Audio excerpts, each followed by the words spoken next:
అందరికీ నమస్కారం. నీ సహజ స్థితిలో ఉండు. భగవాన్ శ్రీ రమణ మహర్షి బోధనలు పుస్తక పఠనం 49వ రోజుకి స్వాగతం. పుస్తకంలోని 5వ భాగం అనుభూతిలో 2వ అంశం మనోదర్శనాలు, సిద్ధులు. ధ్యానం వల్ల ఒక్కొక్కసారి అద్భుతమైన పరిణామాలు సంభవించవచ్చు. దేవతల దర్శనం కలగవచ్చు. అతీంద్రియ శక్తులు సంప్రాప్తించవచ్చు. అంటే దివ్య దృష్టి, దూర సంవాదం వంటివి. ఈ రెంటిని ప్రయత్నపూర్వకంగా కూడా పొందవచ్చు. ఏదో ఒక రూపంపై ఏకాగ్రతని భక్తితో నిలుపుకున్నా, ఆ రూపాన్ని చూడాలన్న తీవ్రమైన వాంఛతో ఉన్న ఆ రూపదర్శనం కావచ్చు. సిద్ధులను యోగాభ్యాసం వల్ల కూడా పొందవచ్చు. పతంజలి యోగ సూత్రాలలో అష్టసిద్ధులను పొందటానికి అభ్యాసాలున్నాయి. మనిషి అదృశ్యమవటం నుంచి నీటిపై నడవగలగటం వరకు ఉన్నాయి ఆ సిద్ధులు. ఇటువంటి సిద్ధుల కోసం కానీ, మనోదర్శనాల కోసం కానీ ప్రయత్నించవద్దని తమ అనుచరులకు శ్రీరమణులు చెప్పేవారు. అవన్నీ మనస్సు కల్పించేవేనని, అవి ఏ విధంగానూ ఆత్మసాక్షాత్కారానికి దోహదం కావని అనేవారు. అప్రయత్నంగా మనోదర్శనాలైతే మాత్రం అవి ఆధ్యాత్మిక ప్రగతికి నిదర్శనాలు అనేవారు. అయినా అవి కూడా తాత్కాలిక మానసిక అనుభూతులేనని, అవి ఆత్మసాక్షాత్కారానికి దిగువ దశలోనివేనని హెచ్చరించేవారు. వాటంతట అవే సిద్ధులు సమకూడితే వాటి పట్ల మమకారం పెట్టుకోవటం హానికరమే. అవి అహంకారాన్ని పారద్రోలటానికి బదులు పటిష్టం చేస్తాయి అనేవారు. అంతేకాక సిద్ధులను కోరటానికి, ఆత్మసాక్షాత్కారాన్ని కోరటానికి పరస్పర వైరుధ్యం ఉందనేవారు. ఆత్మ అత్యంత సన్నిహితమైనది, నిత్యమైనది. సిద్ధులు బాహ్యమైనవి. ఆ సిద్ధులని ప్రయత్నపూర్వకంగా పొందగలం. ఆత్మ అట్లా కాదు. ఆ సిద్ధులను సంపాదించేది మనస్సు. దానిని ఎప్పుడూ మెలకువగా ఉంచాలి. మనస్సు నశించిన తరువాత గ్రహింపబడేదే ఆత్మ. సిద్ధులు అహంకారం ఉన్నప్పుడే బయటపడతాయి. ఆత్మ అహంకారానికి అతీతం. అహంకారం ధ్వంసమైన తరువాతనే గోచరిస్తుంది. మనోదర్శనాలు, సిద్ధులు అనే ఈ అంశంపై పృచ్ఛకులు అడిగిన ప్రశ్నలకు భగవాన్ చెప్పిన సమాధానాలు విందాం. నేను హిందూ మతాన్ని స్వీకరించినప్పుడు నాకు శివుని దర్శనం అయిందని శ్రీ భగవానికి విన్నవించుకున్నాను. కృతాళంలో కూడా అట్లాగే జరిగింది. ఈ మనోదర్శనాలు క్షణికాలే అయినా ఆనందమయంగా ఉంటాయి. అవి ఎల్లప్పుడూ అవిచ్ఛిన్నంగా ఉంచుకోవటం ఎట్లా? శివుడు లేకపోతే అంతా నిర్జీవమే.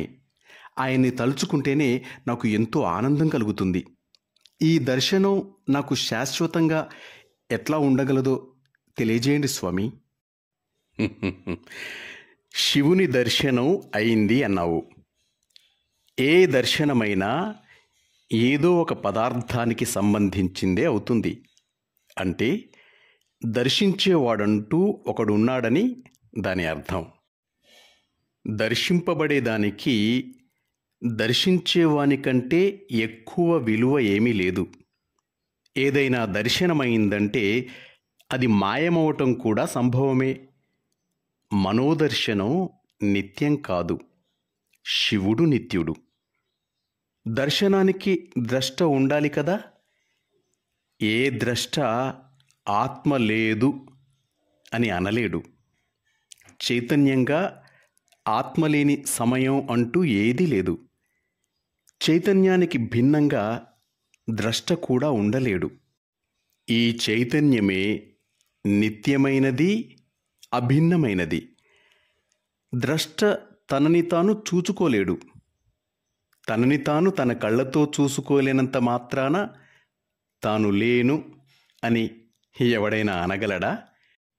అంటే అపరోక్షానుభూతి అంటే చూడటం కాదు, ఉండటం. ఉనికే సాక్షాత్కారం.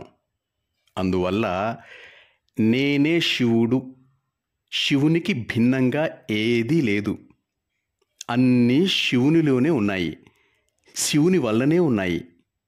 అందువల్ల ఎవరిని నేను అని విచారించు. లోపలికి ప్రయాణం చేసి అక్కడ ఆత్మనిష్ట చెందు. అదే శివునిగా ఉనికి. ఆయనకి సంబంధించిన మనోదర్శనాలు కావాలని కోరుకోకు. నువ్వు చూసే ఈ పదార్థాలకి ఆ శివునికి తేడా ఏమిటి? ఆయనే కార్యము కారణమును. శివుడు లేకుండా నీవు లేవు. శివుడు ఎప్పుడూ సాక్షాత్కారమయ్యే ఉన్నాడు. ఇప్పుడు ఇక్కడ కూడా ఆయనని గ్రహించలేదని నువ్వు తప్పుగా భావిస్తున్నావు. ఈ భావమే అవరోధం. ఆ భావాన్ని విడిచిపెట్టు. సాక్షాత్కారం ఇక్కడే ఉంది. నిజమే స్వామి, కానీ దానిని త్వరగా జరిపించటం ఎట్లాగా? సాక్షాత్కారానికి అడ్డు అదే. శివుడు లేకుండా వ్యక్తి ఉండగలడా? ఇప్పుడు కూడా ఆయనే నీవు. దీనికి కాలంతో నిమిత్తం లేదు. సాక్షాత్కారం లేని క్షణమంటూ ఉంటే సాక్షాత్కారం ఎట్లా అనే ప్రశ్న ఉదయించవచ్చు. కానీ ఆయన లేకుండా నీవు లేనే లేవు. ఆయన ఎప్పుడూ సాక్షాత్కారం అయ్యే ఉన్నాడు. సాక్షాత్కారం కాకుండా ఎప్పుడూ లేడు. భగవాన్, నాకు శ్రీకృష్ణుని సాక్షాత్కారం పొందాలని ఉంది. దానికి నేనేం చేయాలంటారు? శ్రీకృష్ణుడంటేను, సాక్షాత్కారం అంటేను నీ ఉద్దేశం ఏమిటి? బృందావనంలో గోపికలు కృష్ణుని చూసినట్టు నేను కూడా చూడాలని నా ఉద్దేశం స్వామి. ఆయన ఒక మానవుడని, రూపం కలవాడని, ఫలానా వారి కుమారుడని నీవు అనుకుంటున్నావు. కానీ అందరి హృదయాలలోనూ ఉండేది నేను. అన్ని జీవులకు ఆది మధ్యాంతాలని నేనే అని ఆయన అనలేదా? అన్ని జీవరాశులలో వలె నీలోనూ ఉన్నాడు. ఆయనే నీ ఆత్మ. నీ ఆత్మకి ఆత్మ ఆయనే. అందువల్ల ఈ ఆత్మ సాక్షాత్కారమైతే కృష్ణుని సాక్షాత్కారము అవుతుంది. ఆత్మ సాక్షాత్కారానికి కృష్ణుని సాక్షాత్కారానికి తేడా ఏమీ లేదు. అయినా నీ మార్గాన్నే నువ్వు వెళ్ళదలుచుకుంటే శ్రీకృష్ణునికే పూర్తిగా అంకితమైపో. నీవు కోరే సాక్షాత్కారాన్ని అనుగ్రహించటం విషయం ఆయనకే విడిచిపెట్టు. భగవాన్, శ్రీ రామకృష్ణుని వలె భగవంతునితో మాట్లాడటం సాధ్యమేనా అండి? ఒకళ్ళతో ఒకళ్ళు మాట్లాడుకుంటున్నప్పుడు ఈశ్వరునితో మాత్రం ఎందుకు మాట్లాడలేం? అలా అయితే మరి నాకెందుకు సాధ్యం కావటం లేదండి? దానికి మనోబలం, స్వచ్ఛత ఉండాలి. ధ్యానంలో అభ్యాసం కావాలి. అవి ఉంటే భగవంతుడు కనబడతాడా స్వామి? నీవెంత నిజమో అటువంటి దృశ్యాలు అంతే నిజం. నీవు మెలకువగా ఉన్నప్పుడు నీ శరీరంతో తాదాత్మ్యం చెందుతావు. అప్పుడు వస్తువులని స్థూలంగా చూస్తావు. సూక్ష్మ శరీరంలో లేక కలలో మానసిక తలంలో ఉన్నప్పుడు వస్తువులని కూడా సూక్ష్మ రూపంలోనే చూస్తావు. గాఢ నిద్రలో ఏ తాదాత్మ్యమూ ఉండకపోవటం వల్ల దేనిని చూడవు. అంటే చూసేవాని స్థితిని బట్టే చూడబడే వాటి స్థితి కూడా ఉంటుంది. భగవంతుని దర్శనాలకి కూడా ఇదే వర్తిస్తుంది.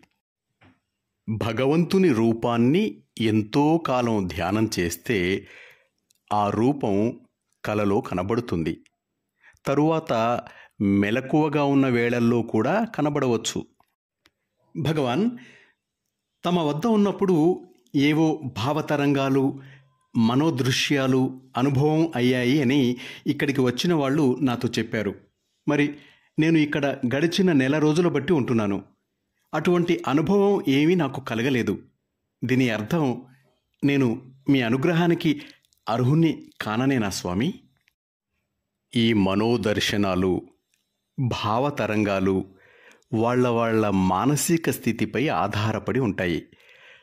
అవి వ్యక్తుల మీదే ఆధారపడి ఉంటాయి కానీ విశ్వమయమైన దానిపై కాదు. అయినా అవి అంత ప్రధానం కాదు. మానసిక ప్రశాంతత ముఖ్యం. సాక్షాత్కారం అంటే ఏమిటి? శంఖచక్రాదులను ధరించి 4 చేతులు గల దేవుణ్ణి చూడటమా? అటువంటి రూపంలో భగవంతుడు కనబడినా భక్తుని అజ్ఞానం ఎట్లా మాయమవుతుంది? సాక్షాత్కారం అంటే నిత్యమైన సత్యమే. నిత్యంగా ఉండే అనుభవమే సాక్షాత్కారం. ఏదో ఒక రూపంలో భక్తునికి కనబడటం కాదు. సాక్షాత్కారం శాశ్వతం కానప్పుడు దాని ప్రయోజనం ఏమిటి? 4 చేతులతో దేవుడు కనబడటం శాశ్వతమైన సాక్షాత్కారం కాగలదా? అది కేవలం దృశ్యమానమైన భ్రమే. ద్రష్ట ఉండాలి దానికి. ద్రష్టే సత్యం, నిత్యం. కోటి సూర్యుల వలె భగవంతుడు దర్శనమిచ్చినా అది ప్రత్యక్ష అనుభవమేనా? భగవంతుని మనోదర్శనం చూడటానికి మనస్సు, కళ్ళు అవసరం. అది పరోక్ష జ్ఞానం. కానీ ద్రష్ట నేరుగా అనుభవనీయం. ద్రష్టే ప్రత్యక్షం. మాస్టర్స్, మనోదర్శనాలు, సిద్ధులు అనే ఈ అంశం తర్వాతి భాగం రేపు విందాం. అంతవరకు సెలవు తీసుకుంటూ మీ నవీన్, వరంగల్.